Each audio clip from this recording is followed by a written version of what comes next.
আসসালামু আলাইকুম রহমতুল্লাহ। সোয়াইব এডুকেশন সেন্টারে সবাইকে স্বাগত।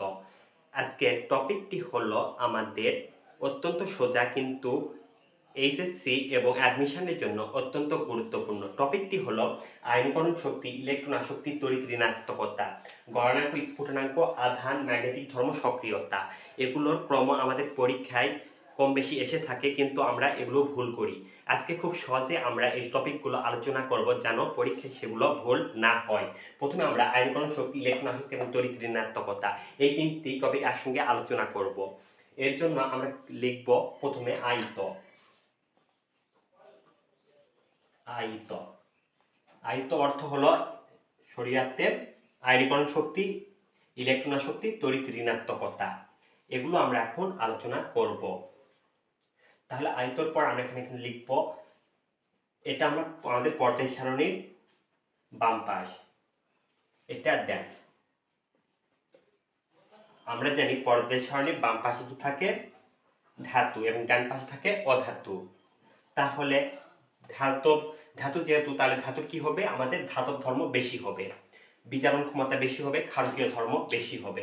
অর্থাৎ ধাতুর আমাদের ধাতব ধর্ম বেশি, বিজারণ ক্ষমতা বেশি, ক্ষারকীয় ধর্ম বেশি। আর আমাদের ডান পাশে থাকে অধাতু। অধাতুর কি, অধাতব ধর্ম বেশি, জারণ ক্ষমতা বেশি, অম্লীয় ধর্ম বেশি। তাহলে ধাতুর কি, ধাতব ধর্ম বেশি, বিজারণ ক্ষমতা বেশি, ক্ষারকীয় ধর্ম বেশি। অধাতুর অধাতব ধর্ম বেশি, জারণ ক্ষমতা বেশি, অম্লীয় ধর্ম বেশি। এখন আমরা কিভাবে মনে রাখবো, আমরা অধাতুটা মনে রাখতে পারি। অধাতু কয়টা, আমাদের তিনটা বর্ণ, তিনটি। অধাতু যেহেতু আছে তাহলে অধাতব ধর্ম, এটা আমাদের হয়ে গেল। এখন জারণ আর অম্লীয়, অধাতু তিনটা লেটার আর জারণেরও তিনটা লেটার, জারণ। আবার অম্লীয়রও তিনটা লেটার, অম্লীয়। তাহলে খুব সহজে আমরা অধাতুর ধর্মগুলো মুখস্থ করতে পারবো। অর্থাৎ অধাতব ধর্ম, অধাতু যেহেতু তাহলে অধাতব ধর্ম, এটা আমাদের মনে থাকবে। তাহলে কি হবে, অধাতু তিনটা অক্ষর, তাহলে জারণ ধর্ম বেশি, এবং অধাতু কি, অম্লীয়, তিনটা লেটার আমাদের রয়েছে। এবার আমরা আসি আমাদের আয়নীকরণ শক্তি, ইলেকট্রন আসক্তি, তড়িৎ ঋণাত্মকতা নিয়ে। তাহলে আমাদের আয়নীকরণ আয়ত হলে আমরা এখানে লিখতে পারি ডান পাশে, অর্থাৎ পর্যায় সারণী বাম থেকে ডানে গেলে, আমাদের কি হয়, বাড়ে, এবং উপর থেকে নিচে গেলে, অর্থাৎ গ্রুপের ক্ষেত্রে, এটা আমাদের পর্যায়ের ক্ষেত্রে, বাম থেকে ডানে গেলে আমাদের বৃদ্ধি পায়। এবং গ্রুপের ক্ষেত্রে আমরা যদি মনে করি, অর্থাৎ উপর থেকে নিচে গ্রুপ, এটা হলো আমাদের পর্যায়, এটা হলো গ্রুপ। গ্রুপের ক্ষেত্রে আমাদের উপর থেকে নিচে আসলে কমে যায়, কমে। অর্থাৎ আয়নীকরণ শক্তি, ইলেকট্রন আসক্তি, তড়িৎ ঋণাত্মকতা পর্যায় সারণীর বাম দিক থেকে ডান দিকে গেলে আমাদের বৃদ্ধি পায়, এবং উপর থেকে নিচে গেলে আমাদের হ্রাস পায়, অর্থাৎ কমে যায়। আমরা যদি মনে করি সোডিয়াম, ম্যাগনেসিয়াম, অ্যালুমিনিয়াম, সিলিকন, তাহলে কি হলো আমাদের, আমরা বাম দিক থেকে ডান দিকে গেলাম, অর্থাৎ বাম দিক থেকে ডানে গেলে আমাদের কি হয়, বাড়ে, বৃদ্ধি পায়। অর্থাৎ তাহলে সোডিয়াম থেকে ম্যাগনেসিয়াম বড়, ম্যাগনেসিয়াম থেকে অ্যালুমিনিয়াম বড়, অ্যালুমিনিয়াম থেকে সিলিকন বড়, সিলিকন থেকে ফসফরাস বড়। তাহলে আমাদের কি হলো, আয়নীকরণ শক্তি বাম দিক থেকে ডান দিকে গেলে বৃদ্ধি পাচ্ছে, ইলেকট্রন আসক্তি বাম দিক থেকে ডান দিকে গেলে বৃদ্ধি পাচ্ছে, আবার তড়িৎ ঋণাত্মকতা বাম দিক থেকে ডান দিকে গেলে আমাদের বৃদ্ধি পাচ্ছে। আর যদি আমরা একটা গ্রুপের কথা চিন্তা করে থাকি, যেরকম আমরা যদি লিথিয়াম, সোডিয়াম, তারপর আমাদের পটাশিয়াম, রুবিডিয়াম, সিজিয়াম, ফ্রান্সিয়াম যদি আমরা করি, তাহলে উপর থেকে নিচের দিকে আমাদের গেলে কি হয়, কমে যায়। উপর থেকে আমাদের নিচে, অর্থাৎ গ্রুপের ক্ষেত্রে আমাদের উপর থেকে, এটা আমাদের উপর, এটা আমাদের নিচ, তাহলে উপর থেকে নিচের দিকে গেলে আমাদের কি হচ্ছে, কমে যাচ্ছে। তাহলে কি হবে, আমাদের বড় কোনটা হবে, লিথিয়াম বড় হবে। তারপর কি হবে, আমাদের sodium, potassium, rubidium, caesium, francium, অর্থাৎ আমাদের উপর থেকে নিচের দিকে গেলে আমাদের কমে যাচ্ছে। এটা আমাদের আয়নীকরণ শক্তির ক্ষেত্রেও, ইলেকট্রন আসক্তির ক্ষেত্রেও, তড়িৎ ঋণাত্মকতার ক্ষেত্রেও। এখন আমাদের ব্যতিক্রম কিছু আছে, অর্থাৎ আমাদের ব্যতিক্রমগুলো একটু আলাদা হবে। অর্থাৎ ব্যতিক্রম আমাদের দুটা মাত্র আছে, আয়নীকরণ শক্তি এবং ইলেকট্রন আসক্তিতে ব্যতিক্রম আছে, তড়িৎ ঋণাত্মকতায় কোনো ব্যতিক্রম নাই। তাহলে আমাদের তিনটাতে আমরা বাম দিক থেকে ডান দিকে গেলে আমরা স্বাভাবিক নিয়মে আমাদের বৃদ্ধি পাবে, উপর থেকে নিচে গেলে হ্রাস পাবে। এখন ব্যতিক্রমগুলো আমরা দেখব। আয়নীকরণ শক্তির ক্ষেত্রে এখানে ব্যতিক্রম আছে আমাদের আয়নীকরণ শক্তির ক্ষেত্রে, বেরিলিয়াম আর বোরন, বেরিলিয়াম বোরন। তাহলে আমরা যদি এটা চিন্তা করি, বাম দিক থেকে ডান দিকে গেলে বেরিলিয়ামের পর আমাদের বোরন আছে, তাহলে স্বভাবতই আমাদের কি হবে, বেরিলিয়াম থেকে বোরন বড় হবে, কিন্তু আমাদের যেহেতু ব্যতিক্রম এটা আমাদের চেঞ্জ হয়ে হবে বোরন বড় এবং বেরিলিয়াম বড় হবে, বোরন ছোট হবে। এটা আমাদের ব্যতিক্রম।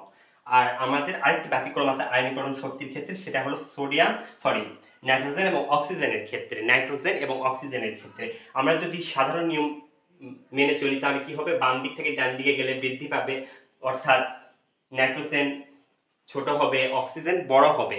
কিন্তু আমাদের যেহেতু একটা ব্যতিক্রম আছে, তাহলে আমাদের কি হবে, নাইট্রোজেন বড় হবে, অক্সিজেন ছোট হবে। এটা হলো আমাদের ব্যতিক্রম আয়নীকরণ শক্তির ক্ষেত্রে।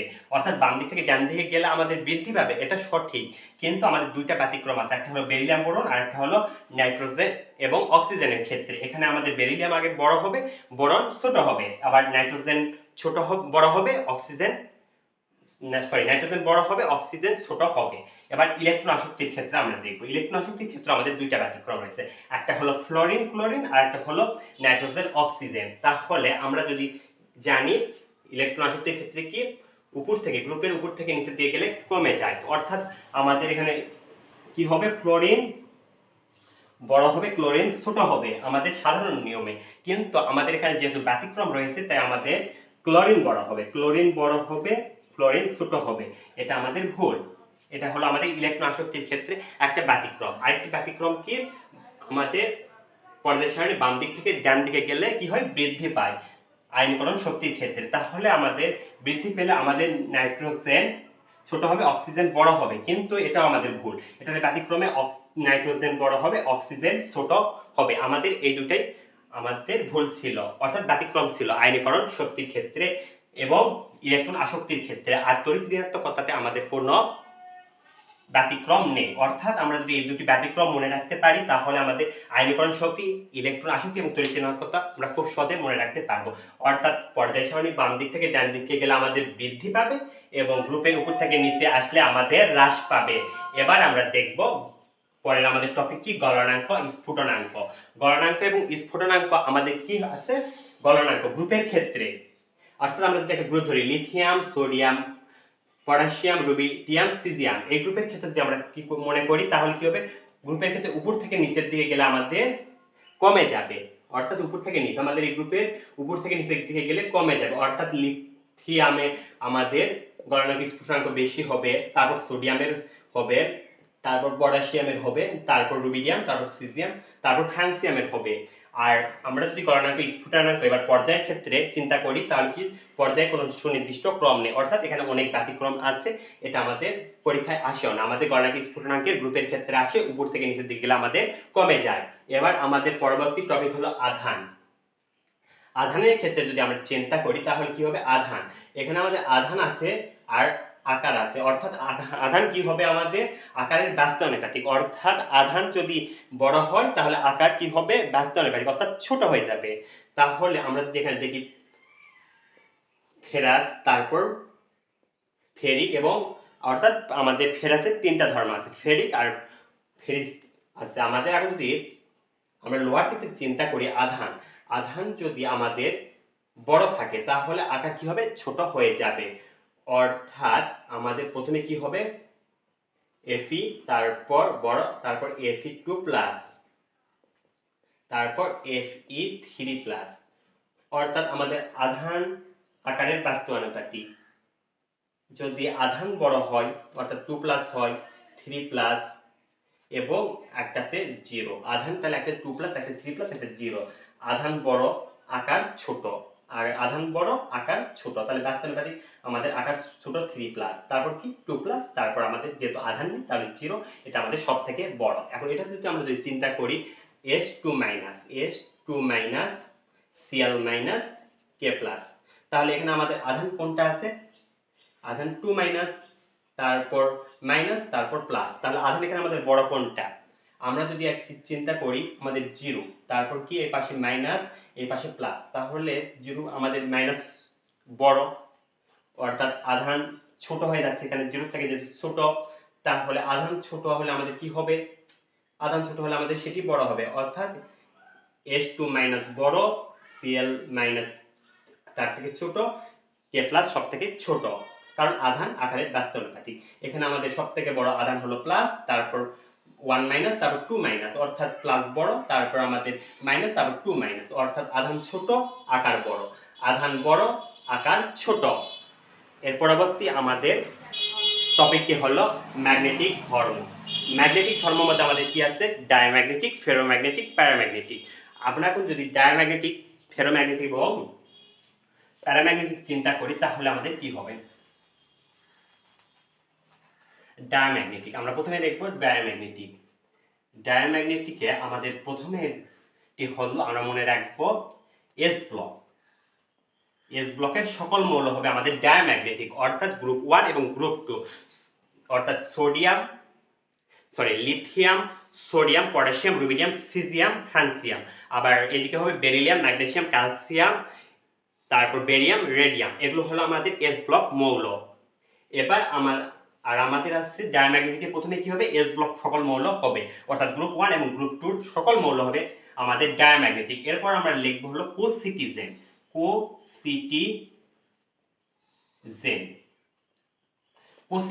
কোসিটিজেনের অর্থ কি? কোতে হলো সিইউ অর্থাৎ কপার, সিটিজেন স্ক্যান্ডিয়াম, টিতে টাইটানিয়াম, আর জেনতে জেডেন অর্থাৎ জিঙ্ক। আর তাহলে আমাদের ডায়াম্যাগনেটিক কি হলো? এস ব্লক এবং কোসিটিজেন, অর্থাৎ এস ব্লকের অর্থাৎ গ্রুপ 1 গ্রুপ 2 সকল মৌল, এবং কপার, স্ক্যান্ডিয়াম, টাইটানিয়াম এবং জিঙ্ক, এগুলো হলো আমাদের সব ডায়াম্যাগনেটিক। এবার আমরা ফেরোম্যাগনেটিক দেখব। ফেরোম্যাগনেটিকে আমরা মনে রাখবো ফেনিকো দিয়ে। ফেনিকোতে আমরা মনে রাখবো, অর্থাৎ ফেনিকোতে কি হলো? তে আমাদের ফেরাস অর্থাৎ লোহা, এনআইতে নিকেল, সিওতে কোবাল্ট, এগুলো হলো আমাদের ফেরোম্যাগনেটিক। আর বাকি সবগুলো আমাদের প্যারাম্যাগনেটিক। এগুলো বাদে বাকি যেগুলো আমাদের আছে সবগুলো কি? প্যারাম্যাগনেটিক। বাকি সবগুলো।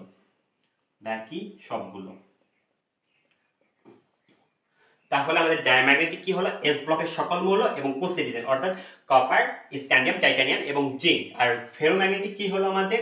ফেনিকো, অর্থাৎ ফেরাস, নিকেল, কোবাল্ট। আর প্যারাম্যাগনেটিক হলো বাকি সকলগুলো। এর মাধ্যমে আমরা খুব সহজে ম্যাগনেটিক ধর্মগুলো মনে রাখতে পারবো। এর পরবর্তী আমাদের টপিকটি হলো সক্রিয়তা।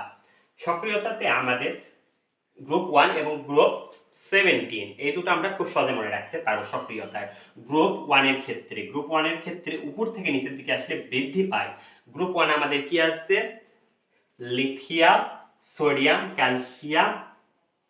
পটাশিয়াম, তারপর রুবিডিয়াম, সিজিয়াম, ফ্রান্সিয়াম, এগুলো আছে আমাদের গ্রুপ 1 এ। তাহলে উপর থেকে নিচের দিকে গেলে আমাদের কি হবে? বৃদ্ধি পাবে, অর্থাৎ সবথেকে বড় কি হবে? ফ্রান্সিয়াম, তারপর কি হবে? ফ্রান্সিয়াম, তারপর caesium, rubidium, potassium, sodium, lithium. এটা আমাদের গ্রুপ 1 এর ক্ষেত্রে হবে, অর্থাৎ আমাদের উপর থেকে নিচের দিকে গেলে বৃদ্ধি পাবে, অর্থাৎ ফ্রান্সিয়াম সবথেকে বড় হবে, তারপর সিজিয়াম হবে, তারপর রুবিডিয়াম হবে, তারপর পটাশিয়াম হবে, তারপর সোডিয়াম হবে, তারপর লিথিয়াম হবে। এটা আমাদের গ্রুপ 1 এর ক্ষেত্রে। এবং গ্রুপ 17 এর ক্ষেত্রে আমাদের কি হবে? নিচ থেকে উপর দিকে গেলে বৃদ্ধি পাবে। গ্রুপ 17 আমাদের মৌলগুলো কি হলো? মৌলগুলো হলো fluorine, chlorine, bromine, iodine. Fluorine, chlorine, bromine, iodine, acetyl, টেনেসাইন। তাহলে এই ক্ষেত্রে আমাদের কি হবে? অ্যাসিটাইল, টেনেসাইন যদি আমরা লিখি তাহলে গ্রুপ 17 এর ক্ষেত্রে আমাদের নিচ থেকে উপর দিকে গেলে বৃদ্ধি পাবে, অর্থাৎ উপরে বৃদ্ধি পাবে, উপরের দিকে বৃদ্ধি পাবে নিচ থেকে উপর দিকে গেলে। তাহলে সবথেকে বড় হবে আমাদের ফ্লোরিন, তারপর ক্লোরিন, ব্রোমিন, আয়োডিন, এভাবে চলতে থাকবে আমাদের, অর্থাৎ নিচ থেকে উপর দিকে গেলে বৃদ্ধি পাবে। গ্রুপে 1 এর ক্ষেত্রে উপর থেকে নিচের দিকে গেলে কমে যাবে। এভাবে কিন্তু আমরা খুব সহজে এই টপিকগুলো মনে রাখতে পারবো। এগুলো আমাদের পরীক্ষায় সবথেকে বেশি এসে থাকে, এগুলো আমাদের ভুলও হয়। আমরা যদি এই নিয়মটা ফলো করি তাহলে কিন্তু খুব সহজে আমরা মনে রাখতে পারবো। আমরা যদি আবার একবার দেখি তাহলে কি হবে? পর্যায় সারণী আমাদের বাম দিকে আছে ধাতু, ডান দিকে আছে অধাতু। তাহলে ধাতু যেহেতু, তাহলে কি হবে? ধাতুর ধর্ম বেশি হবে, বিজারণ ক্ষমতা বেশি হবে এবং ক্ষারকীয় ধর্ম বেশি হবে। আর ডান দিকে আমাদের আছে কি? অধাতু যেহেতু আছে তাহলে অধাতুর ধর্ম বেশি হবে, জারণ ক্ষমতা বেশি হবে, অম্লীয় ধর্ম বেশি হবে। এখন আমরা মনে রাখবো কিভাবে? অধাতুর ক্ষেত্রে আমরা মনে রাখবো, অধাতু যেহেতু হবে তাহলে অধাতুর ধর্ম বেশি হবে, এটা আমাদের এমনি মনে থাকবে। এখন অধাতু আমাদের কয়টি লেটার? 3টি লেটার। তাহলে অধাতু জারণ ধর্ম, জারণ ধর্মতে কয়টি লেটার? জারণ 3টি, এবং অম্লীয়তে আমাদের 3টি লেটার আছে, আমরা খুব সহজেই মনে রাখতে পারবো। অধাতু, জারণ, অম্লীয় মনে রাখবো আমরা, তাহলে আমাদের আর ভুল হবে না। এবার আমাদের আছে আয়নীকরণ শক্তি, ইলেকট্রন আসক্তি, তড়িৎ ঋণাত্মকতা। ওগুলো আমাদের পর্যায় সারণী বাম দিক থেকে ডান দিকে গেলে বৃদ্ধি পাবে এবং উপর থেকে নিচের দিকে গেলে হ্রাস পাবে। এখন ব্যতিক্রম আমাদের কি আছে? আয়নীকরণ শক্তির ক্ষেত্রে বেরিলিয়াম, বোরন, নাইট্রোজেন, অক্সিজেন, এগুলো আমাদের ব্যতিক্রম হয়ে কি হবে? বেরিলিয়াম বড় হবে, বোরন ছোট হবে, নাইট্রোজেন বড় হবে, অক্সিজেন ছোট হবে। আর আমাদের তারপরে তো ইলেকট্রন আসক্তির ক্ষেত্রে আমাদের কি হবে? ব্যতিক্রম আছে ফ্লোরিন এবং ক্লোরিনের ক্ষেত্রে, অর্থাৎ আমাদের ক্লোরিন বড় হবে, ফ্লোরিন ছোট হবে, নাইট্রোজেন বড় হবে, অক্সিজেন ছোট হবে। আর তড়িৎ ঋণাত্মকতার ক্ষেত্রে আমাদের কোনো ব্যতিক্রম নেই। এবার আমাদের গলনাঙ্ক, স্ফুটনাঙ্ক, গ্রুপ 1 এর ক্ষেত্রে উপর থেকে নিচের দিকে গেলে কমে যাবে এবং পর্যায়ে নির্দিষ্ট কোনো ক্রমও নেই। এবার আমাদের আধান, আধান কি হবে? আকারে ব্যস্তানুপাতিক, অর্থাৎ আধান বড় হলে আকার ছোট হবে এবং আকার যদি ছোট হয় আধান বড় হবে। এবার আমাদের ম্যাগনেটিক ধর্ম, ডায়াম্যাগনেটিক, ফেরোম্যাগনেটিক এবং প্যারাম্যাগনেটিক। ডায়াম্যাগনেটিক কি? আমাদের এস ব্লকের সকল মৌল এবং কোষ সিটিজেন, অর্থাৎ কপার, সিটিজেন অর্থাৎ স্ক্যান্ডিয়াম, টাইটানিয়াম এবং জিঙ্ক। আর আমাদের ফেরোম্যাগনেটিকের ক্ষেত্রে কি? ফেনিকো, অর্থাৎ ফেরাস, নিকেল, কোবাল্ট। এবার আমাদের তারপর কি? প্যারাম্যাগনেটিক, প্যারাম্যাগনেটিক বাকি সকল অর্থাৎ ডায়াম্যাগনেটিক এবং ফেরোম্যাগনেটিক বাদে যা আছে সবগুলো আমাদের প্যারাম্যাগনেটিক। এরপর আমাদের কি? সক্রিয়তা, সক্রিয়তা কি?